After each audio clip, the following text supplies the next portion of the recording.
You got in line and they ran out of sandwiches. They have sandwiches. Good news, part one. Part two, if you didn't get a meal ticket, we have enough lunches to feed everybody that didn't get a meal ticket. So if you feel like bugging out here real quick and going and get lunch and come back, that's cool. I would imagine by the next time we get to a break, we won't have any more lunches left. Two quick pieces of administrivia. Ticket numbers for the Hack 5 kit are posted out here. Right outside this door on that board, but I'll read it anyway, 965530, 965530. And then for the Naki, which is a Kickstarter project, 2853964, 2853964. So you can stop right out here at the giveaway table, check your numbers, and pick up your stuff. At 3:45, they're going to redraw for all the unclaimed stuff. All right, so it's my... This next speaker's, I just met one last night, but one of the speakers here, one of those guys that you really wanted to meet early in your career, and I had the fortune of meeting him, and which was really good. But I wish it was 10 years ago, because he's really a great mentor and really just a fantastic leader in this business. So I'd like to present to you Tim Crothers and Ryan Borres. Thank you. Well overdone, but hey, is everybody having a good conference? Yeah. We've got some great organizers like Phil and Doug and everybody. Let's give a hand for this is at least my second time here. I think my third time. Third time. All right. Blurs together. I'll say that up front right now. So Phil had the displeasure of working for me for a number of years. So don't hold that against him. He's really is a good guy. But every year this conference gets better and better, and I think it's a testament to the hard work that Doug and Phil and all Lawrence and all the other folks that are arranging this are doing. So as Phil mentioned, I'm Tim Crothers. And I'm Ryan Borres. And we work at the poster child for security breaches. Any guesses as to what organization that might be? Come on, you can spit it out. It's good. Target, exactly. We are post-breach. Our job is to make sure 2013 doesn't happen again.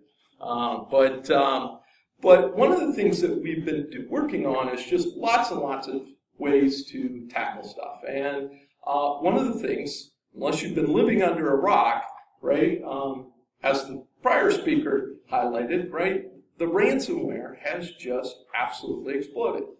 And what we're going to talk about in this talk is yet another option. So the prior speaker had some great, there were some good solid ways to tackle dealing with ransomware. But most of that stuff today is happening at the host layer.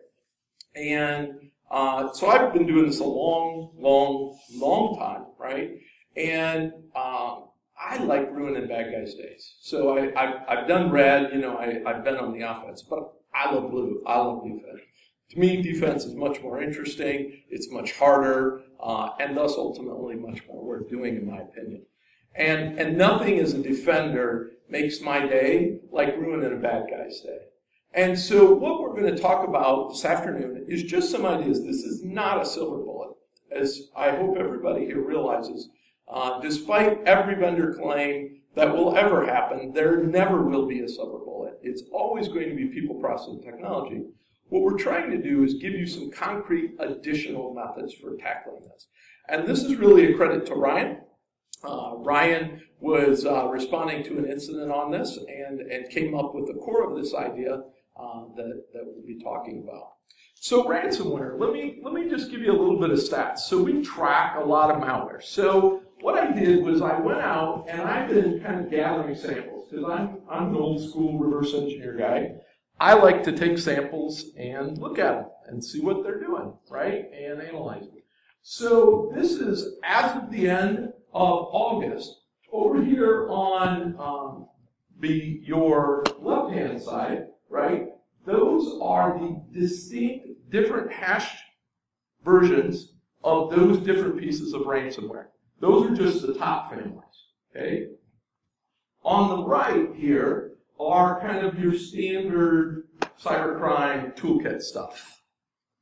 Notice that Locky alone has had more iterations so far this year than everything on the cybercrime combined, right? Literally. That's the root of this problem. And as the prior speaker mentioned, and I completely agree, I don't think this is going to get better before it gets worse, right? The cryptocurrency thing in particular has really been, and it's not that we can't figure out who they are with cryptocurrencies, but it makes it a lot harder. It's a lot trickier. The Bureau is really good at chasing money through, standard, wire transfer and banking systems. They're not so good yet at, unfortunately, tracing it through blockchain. Can be done, and that actually plays a little bit into our talk here. So let's talk first then about how most of these families work. And the way the cycle happens is you get the initial installation that happens, right? So whatever that vehicle that the malicious software comes in through, it gets installed, right? Loader, etc., Pony, NiMain, a lot of these are being used, right, to distribute the ransomware. Ransomware installs, and then most of the current ransomware, the process it takes is it reaches out to the C2, okay? When it reaches out to the C2, once it gets that connection, the C2 server basically gives it a unique ID, okay? It generates a pair of keys, a public-private key pair. Most of the ransomware at this point is using really solid crypto, right? AES, similar strong crypto. And the public key gets passed down to the software. It then uses that public key to encrypt all the files, right? Then it pops up its notice and says, hey, you've been infected. And of course there's lots and lots of variation. Most of them now give timers. The one we're going to look at a little more closely, one of its variants pops up porno images, right? They have all sorts of tactics to they're trying to shock you into pain. I've seen some where they turn on your webcam.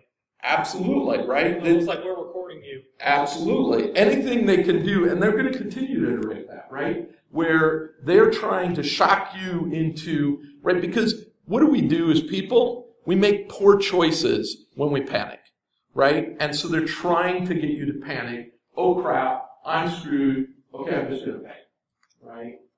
And the escalating payment amounts, all of that is aimed at getting you to pay. And then if you pay, so Locky, for instance, you submit that payment, the authors, right, who are behind that, they then have to go look up, right, when you submit your payment, you have to supply an ID. Well, that ID is your unique ID that lets them know which private key is used to encrypt your files and thus decrypt. So they have to load that into a downloader tool and then make that available to you to download, and then you can use that to decrypt your files, right? So a good opportunity that I don't see many organizations doing here, because what we're talking about in this talk is how do we disrupt this more at the network layer, is if you can subvert that communications between the installation and the C2, then the encryption never happens. So if you DNS sinkhole, if you use any of those techniques, which I get, right, a lot of these guys are jumping pretty quick, so you're going to have to be Johnny on the spot to keep up with that. But subverting that C2 comms is a way to completely stop that cold. And also know that you just had somebody try to get infected. Making sense so far? Okay? So then, we had a situation, and Ryan's going to talk about it in more detail. We've been fortunate. We've been tracking this very, very heavily. I'm very fortunate. I was able to go out and get some really, really, really super talented folks, and they make my life easy. And they do a really good job of staying on top of this and helping us keep ahead. But prevention is never 100%, right? And so the particular family that we're going to talk about today is defended from a variant called Jigsaw. And again, Ryan's going to go into a lot more detail here in just a second. But Jigsaw is what I would call a more typical evolution, and I'm hoping that this is a route that a lot of the bad guys take. Because the good thing about bad guys is they tend to be lazy, right? And in the standard model here, they have to go get the key out and put it in a tool and put that tool up for you to download so that you can decrypt your stuff, right? That's effort. You know, even if they script it, that's still effort, right? So on the other hand, the Jigsaw family, the authors did what I would say is more typical of bad guys, and that they realized, well, wait a minute, why bother with all of that? We can just have the malware itself, right, the ransomware, check the blockchain, make a query against the wallet, and determine if a payment's been made and decrypt. Okay? And therein lies the weakness that we can thus exploit, right? And Ryan will talk about that. But literally the way Jigsaw works is it does an installation, it generates a random blockchain wallet ID, which those are readily accessible. That's just a simple API call to get a fresh blockchain wallet ID. So it generates a wallet ID, and then it instead just generates its own keys and pulls the blockchain. Once it sees a value in the wallet ID, it then goes ahead and self-decrypts. Okay? And that comms looks like this, right?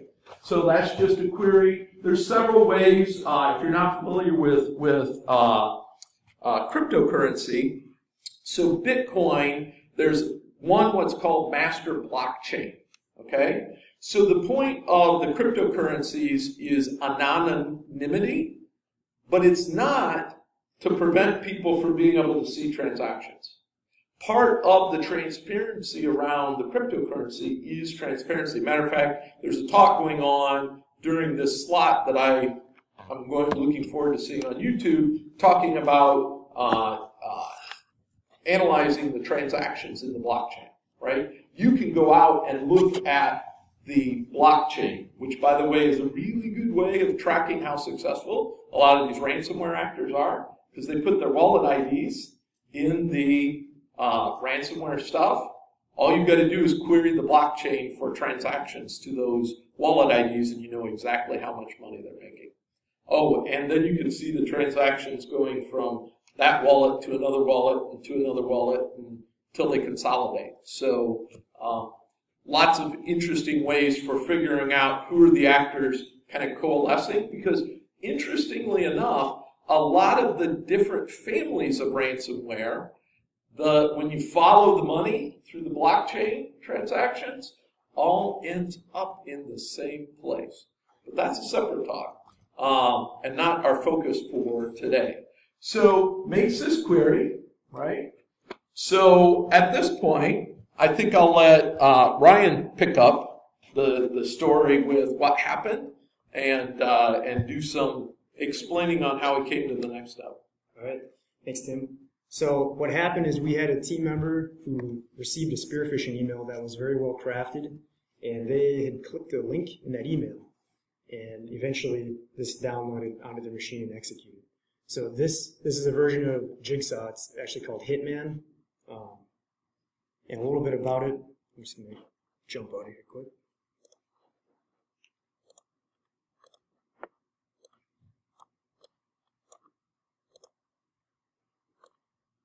I should mention Ryan's one of our triage analysts in our CSERT that does reversing cores. Yeah, sorry, I should probably. Yeah.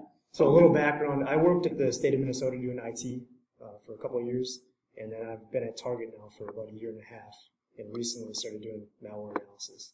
So what caught my interest in this was that we had a single host get infected, and we were able to successfully decrypt it. Oh, gotta move it.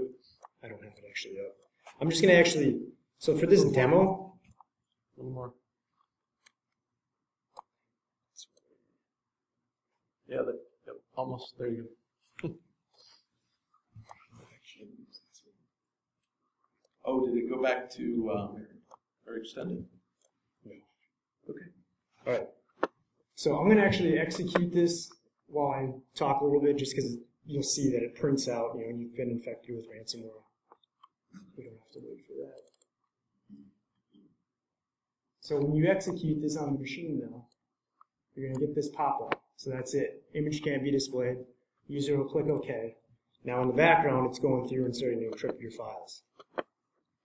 So yeah, the particular version that we had go off put up pornographic images, which is obviously a little embarrassing potentially. Yep. In an office environment. I think the team member was actually at a conference.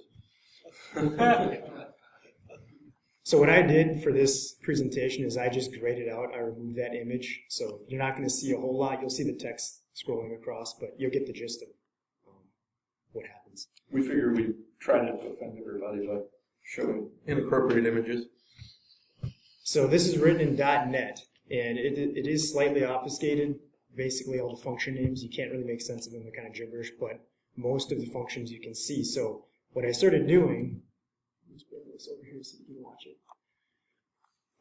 What bothered me was that, okay, so we had a single host get infected, and so I started thinking, what if this would have happened on a larger scale? Like, how would we respond to this quickly? Because it did take us some time to get the files decrypted and re-image that machine, have the team member get a new machine, get the files back on. Yeah, so we should interject here, right? Important thing to understand, there's decryptors available, right?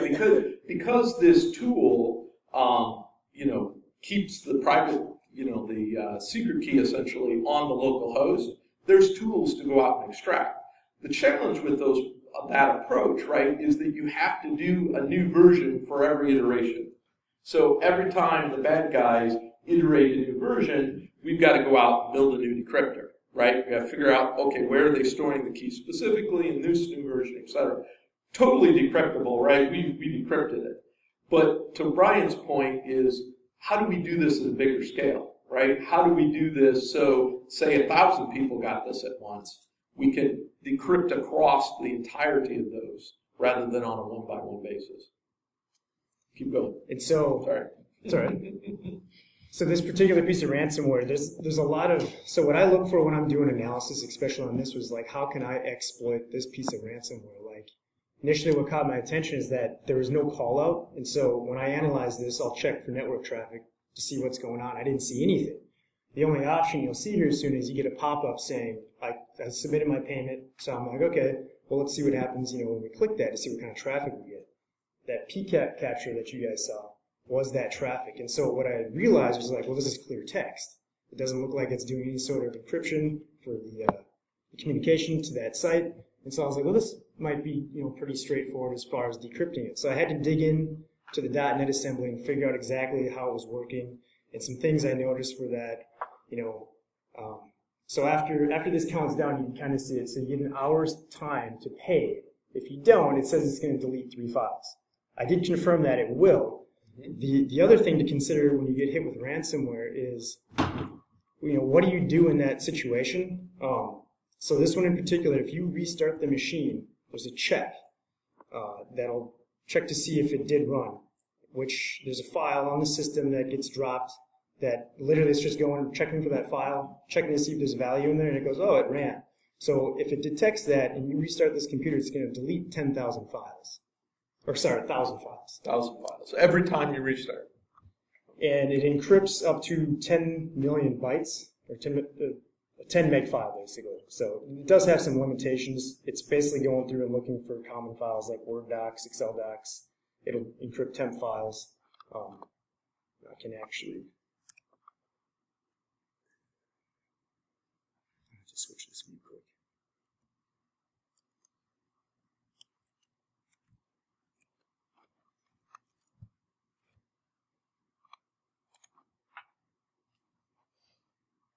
So just to show you here, after it encrypted, so the extension that it adds is porno ransom. So I'll just do a star.porno on the C drive and we'll see what comes up. So you'll see we're at about 10,000. Oh, sorry.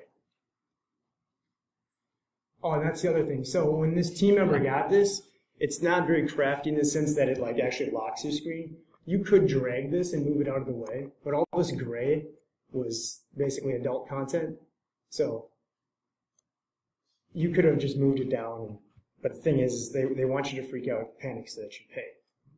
So here's all the encrypted files right now. We've got 10,581. It appends the .porno ransom. And so what I started digging into was like, okay, well, how would I decrypt this? Well, luckily for us, the adversaries decided to put the decryption key into the ransomware. So all the algorithms or all the functions were built in to decrypt. I just had to figure out how can I get this to do what I wanted to, basically. So what I wrote up was a little Python script. I'll show you this here.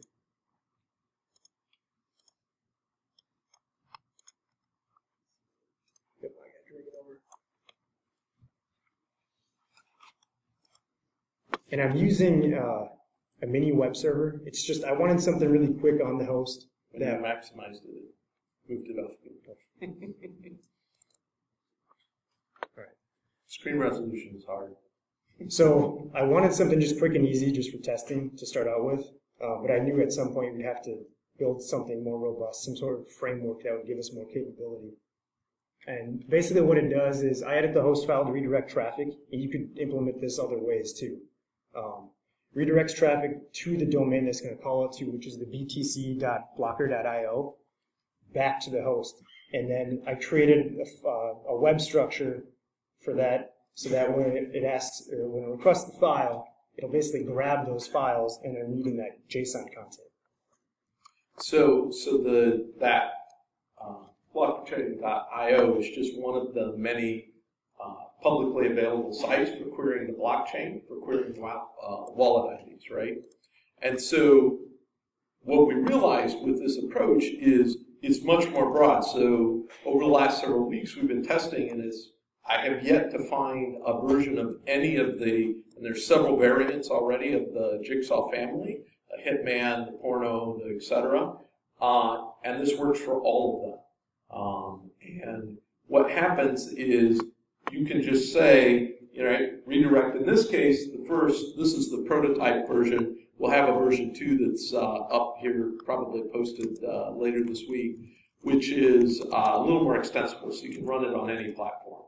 So easily redirecting, just do a DNS sinkhole at the enterprise layer, right, to the little site, so it just returns the expected values for the API, because it's just a simple post, and Bob's your own. All right. So drag this over here. So it's pretty simple. So the host is infected right now, right? The files have been encrypted. So what I'll do is I'm just going to execute that jigsaw.py.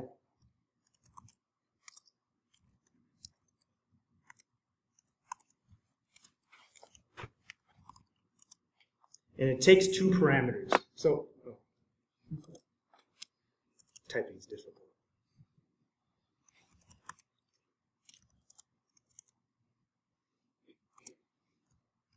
The JSR is just a command or parameter I passed just to specify, because I had a few other things in this program before.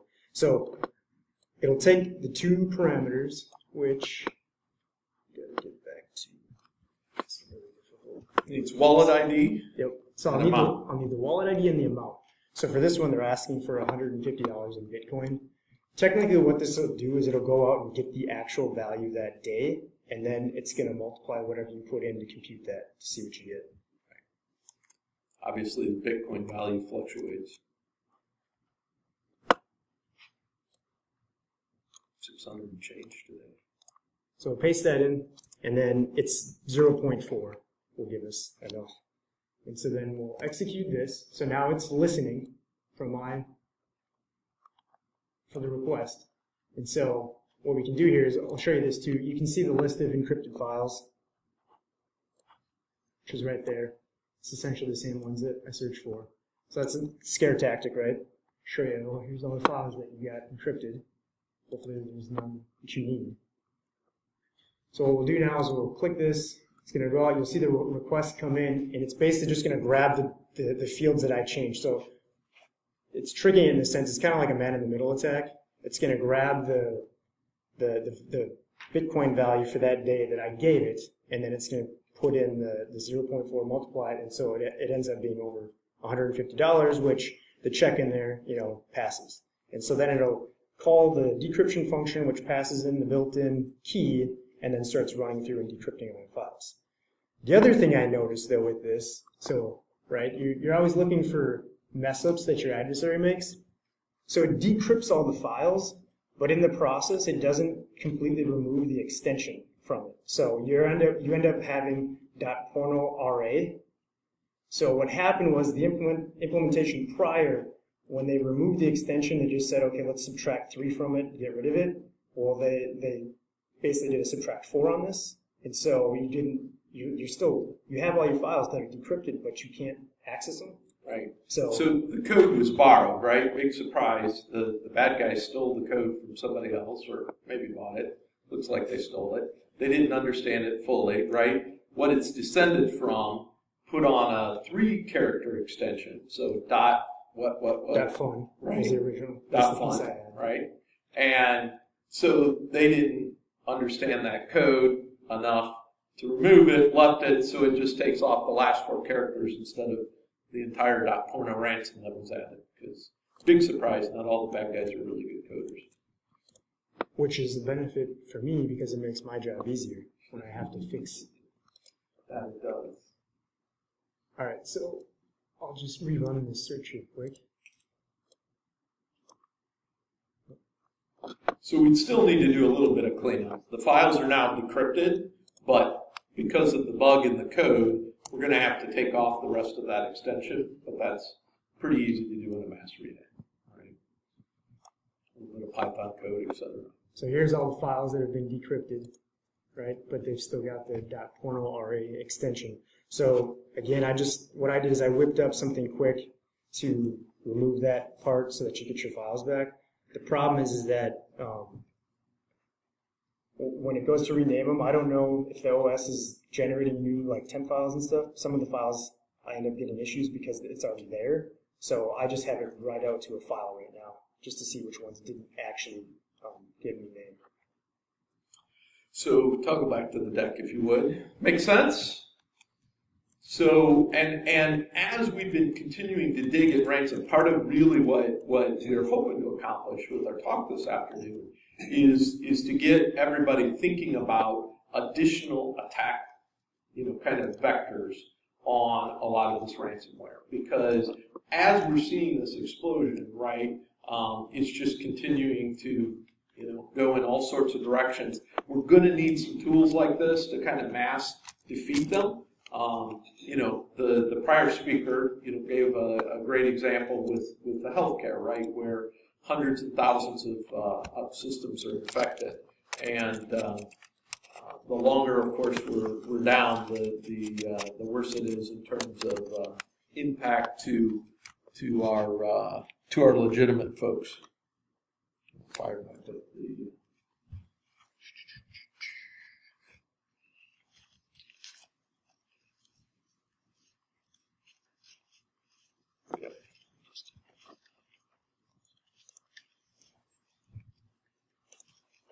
All right, so what we're putting up is eventually what? There we go. So what we've created is a little tool that we've dubbed Subterfuge. We'll have it up on GitHub here shortly. We're again making it a little cleaner, etc.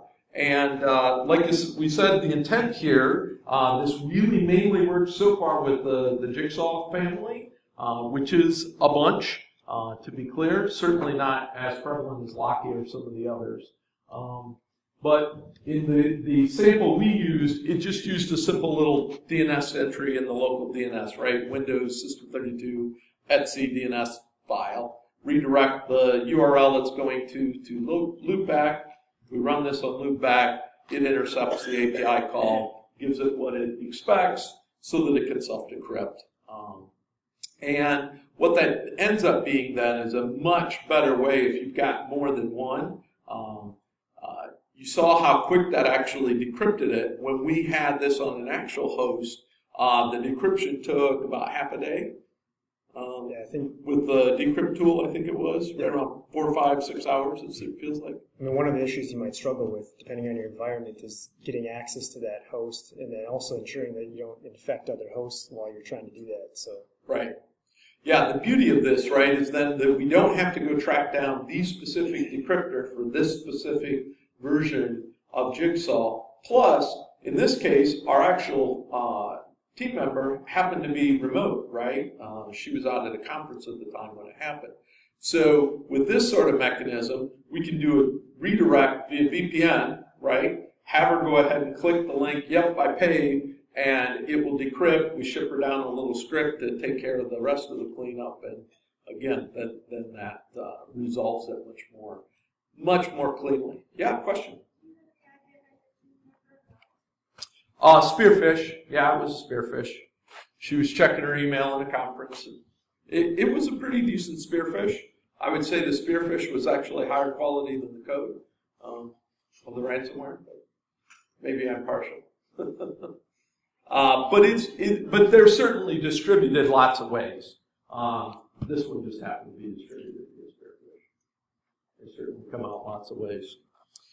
And then we did the demo. So longer term, again, like I said, we're going to get it posted, and it's all written in Python, so have at it, extend it. We're going to continue to work at, I've been looking through a bunch of the other families to see if this is more applicable and what we can do to again, just make this a more robust tool. But again, the real thing I'd stress is taking away that kind of approach that a lot of this malware can be attacked in ways where you can use the malware against itself. And in many cases, I think that's going to be a much more effective approach. So the next time you're dealing with one of these, think about that as an option, right? Look at those comms. Is there a way that we can trick it into, as long as the bad guy is only retaining the private keys, then our best bet is to sinkhole it, not let it communicate to the C2 in the first place. That will shut it down cold for the ransomware. But that's a bit of chasing the C2s, so that can be obviously problematic. Questions, thoughts, sir? So this particular instance of ransomware, it keeps the private key on the target machine. Correct. Are there instances that keep it on remote servers, and if so, what are sort of percentage-wise? How many do you have versus local? So great question. There absolutely are. So a lot of the takedown or takedown's not the right word. A lot of the free decrypt stuff that's been released has been released because what's been happening is a lot of our AV players, Microsoft also has really been working hard at this, are working with law enforcement. They'll get proof so that they can get so law enforcement can issue a warrant and take the server so they can collect the keys off of that. But of course, that's just induced the actors that are doing this to, move their hosting to non-extradition countries where we don't have law enforcement access, or cooperative law enforcement access, I guess is. So there absolutely are. I haven't yet found a variant that stores the private keys in a way that's publicly accessible. The other thing I have been searching for is, fortunately a lot of the bad guys have very poor OPSEC, and so they'll commonly store the keys. And that I think there's a gray area where, hacking is defined by the Computer Fraud and Abuse Act is very broad, right? I feel like the intent of the Computer Fraud and Abuse Act is if I have to authenticate with credentials that aren't my credentials, that feels like that should be where that line is. The good news is, certainly in a lot of the cybercrime stuff, they don't put any authentication on stuff because they know that tends to break it getting through our corporate proxies and stuff like that, right? Unfortunately, so far, most of the major variants of ransomware are using authenticated servers. But that's another option that I suspect we'll see at some point with some of the families as this continues to explode, is them just leaving it on. If you were in the Rat Talk next door at 12:30, right? He talked about his C2 server. He's just stuffing that stuff in MySQL, and there wasn't a lot of authentication about that. And there's potentially ways to access that data that's unauthenticated. Personally, I feel like that would keep me within the spirit of legality to retrieve my private keys. But that's getting very deep down the rabbit hole, so we probably shouldn't go any farther in that direction. Other questions, thoughts? Sir? Do you have to pay the ransom at least once in order to capture the traffic? No, we reversed the whole thing, and yep. .NET in particular, of course, as the speaker next door correctly pointed out, writing things in C# and .NET, it makes it very, very easy to reverse. So we didn't know ransom was paid. The Intel team quickly found us the actual decrypt tool for the variant. So no, we didn't pay any ransom. And we wouldn't have, since it was an individual corporate laptop, not high risk. Sir? When you were giving the demonstration, initially there was the error screen that popped up. Mm-hmm. And you said that when you clicked OK, it launched it. What if you just clicked the red X? It still goes. Yeah. And that's just a pop-up just to get... Yeah. It's actually going in the background once that kicks off. Yeah. But it's that's an indicator, and I was unclear, when I saw that and was doing I did some reversing on it as well, right? I'm still not clear why the author pops that up. I suspect that's, again, yet another kind of probably remainder from, inheriting the code from another variant that just was not removed. But either way, it's going to continue at that point here. It's executed. Other questions? Sir? What modifications did you see that they need to You want to speak to that? So, what was the question? What modifications could they Take the key out of... So what did it for me was that, first of all, they had all the decryption algorithms in there. So even if I didn't have the key, you still saw the algorithms, and normally when I've seen that, right, the key's within it. So seeing the key, seeing the algorithms, right, that's probably how people made the tool, as they took the key out, and then they copied the algorithm and just made a standalone program. You could also encrypt the traffic, don't have it go to just the HTTP site.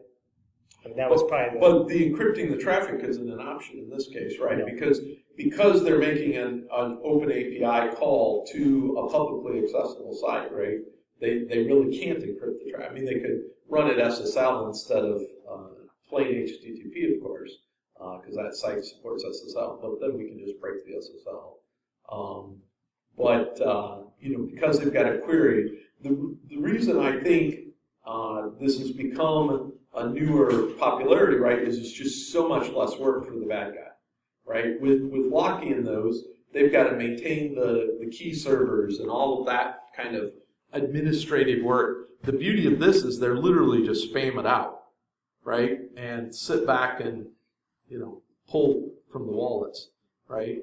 Even if the instance of payment ends up being lower than a lock key, they're still, because the gain to work ratio is so much higher, because they just spam it out, and at that point they don't really care. It's going to get some people, and some people are going to pay. I did a bunch of queries against using the wall ID. Part of the interesting thing is I haven't figured out with this one specifically is how they're knowing which wallet IDs are being chosen, right? So that they can use those wallets to collect the funds.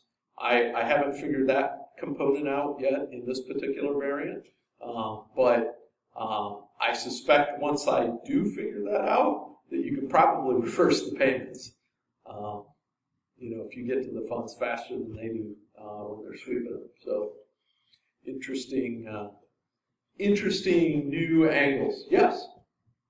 So if I'm hearing that correctly and I'm understanding this right, from their perspective, I mean you're just fooling their software into thinking that you paid it, but they just don't end up getting a payment. That's correct. So they don't even really, I mean, for all they know, you could just go, fine, Yeah, in this instance, right, they probably know there was an infection because I suspect there's some sort of a notification of the wallet ID that that we haven't figured out yet. So I suspect they know there was an infection, but it'd be no different than somebody just not making a payment, right? And at the end of the day, they're going for a numbers game, right? So they're not necessarily alerted that you did anything. No. They've got no way of knowing that we subverted their system unless they watch this talk on YouTube. But that's fine. I don't mind. But that's right. Yeah. They don't know enough to, some of the software errors in there that you were talking about, they probably aren't. Right. Yeah, there were some other fun stuff in the code, too. It's the downside of using somebody else's code, too. If you don't go through it and completely understand it, and you just whip something up to change it, you might have who knows what's left over. Right. Yeah, I'd be interested, it wouldn't surprise me, and I have no reason to think that this is what's going on, but it wouldn't surprise me if whoever actually wrote this is actually getting the wallet notification and sweeping the funds or a portion of the funds, right? I can totally see that sort of shenanigans going on, but don't know for sure. Sir in the back? These typically U.S.-based actors, you think? Or they were foreign? They're all over. Yeah, they're all over. Certainly we're seeing huge uptick out of Brazil. Brazil is becoming the new hotbed for cybercrime in general. I haven't done a lot of, we're still working on attribution. Attribution is hard. We're getting grouping for tying actors to families and stuff like that, but that's not the same as knowing who the individuals are, right? Certainly in looking at a lot of the deep web forums, I don't see how this isn't going to continue to explode, right? There's currently ransomware source code for sale for $40 to $50, right? So when you only have to invest $40 to $50 US to get ransomware, and it's pretty easy to, reach out to your botnet install service and get the installs, the success is going to continue to drive that, which is why ultimately we thought, throwing this out there, this isn't a huge deal, right? This is one family that is certainly not one of the most prevalent families by any stretch. But we really are hoping as much to spark folks to get thinking about other ways to tackle this problem, because until we can, if you attended any of Chris's talks, right, about the economics, right, until we can make the payback less valuable than the work, it's going to continue to go up, right? And so that's the tipping point. And I don't know how we can do that unless we can figure out some mass tools to, kind of target some of the stuff head first. Did you have a question, sir, earlier? I thought you raised your hand. I was just going to ask it, where will we find these on YouTube? For those of us that haven't been able to these will get posted on YouTube, usually about a week out on Adrian's channel, right? Yeah, it will be in about a week. Adrian, Iron Geek. Yeah, Iron Geek. Yep, go out to YouTube, search for Iron Geek. If you're not aware, so Adrian goes to pretty much every security conference. I'm sure he misses a couple, but not many, and videos. And so all of these talks for all of the sessions today will be up on YouTube, freely available. So if you miss some, like I say, I'm definitely intending to catch some that I had missed. So into conflicting sessions. Iron Geek has a website. You can get there. And then we have a BSidesAugusta channel. Sorry. Thank you for clarifying. Okay, perfect. I know he posts some stuff on his YouTube channel too. But yeah, it'll be out there. So BSidesAugusta has a YouTube channel. Sorry. Thanks, Phil, for the clarification. Did I see another question? We good? I think we're in good shape. So we got to do some handouts, I'm told. So we have up a couple. Well, these are cool. You're jealous now, aren't you? That's right. I'm fine. No worries. As my wife will attest, I spend way too much money on toys. So we got to come up with some questions here. I'm terrible at coming up with questions. What was the most prominent? What's What that? was the most prominent ransomware variant? Sure. So from the initial, what was let's see, I think it was that gentleman right there, the first name I saw. Yes, Lucky it is. Come on down. All right, we need another question. What are the two most prominent distribution layers for a lot of the, not just the ransomware, but the cybercrime stuff that I mentioned earlier in the talk? I got that guy. I saw Phil first, Paul first. I'm afraid. Okay. Sir, in the back. Email and exploit. No, good thought. They were specific malware names I mentioned. Sir. No, not Saladin. Saladin was on the slide. No, those are ransomware families. So these are distribution channels. I just mentioned it once in passing. So we might have to go to another question. But if you're not aware of them, you should be aware of them because they're a couple of the things being used to distribute a lot of the maliciousness today. Go to takers. All right, Paul. Neckers and Handstar? No. You're not going to give me Neckers? All right. Nine and Pony is the two I specifically mentioned, but that's close enough. All right, so we have two more. Got a question? And the next one is, this is an awesome book, Python Forensics. If you haven't read it, shame on you. Just saying. Fantastic book. Really, really good book. So, next question. I don't know if anybody heard me say it. So what was the name of the function that performs the check for the malware, and it'll delete 1,000 files? I think I briefly mentioned it. I don't know if you mentioned the function. Oh, You mentioned when it happens. When does it happen? Restart. All right. And we have one more. We have a really cool set of lockpicks to give away. Gotta give me another question, right? I don't have any right now. What's I that? said I don't have any right now. You don't have any right now? What is Phil's alternate full name? Sir. Yes, Bill Plentimura. That's going to haunt Bill for a long time, for those of you who were at. Well, thank you very much, everybody. I hope that has been useful, and look forward to the rest of your time.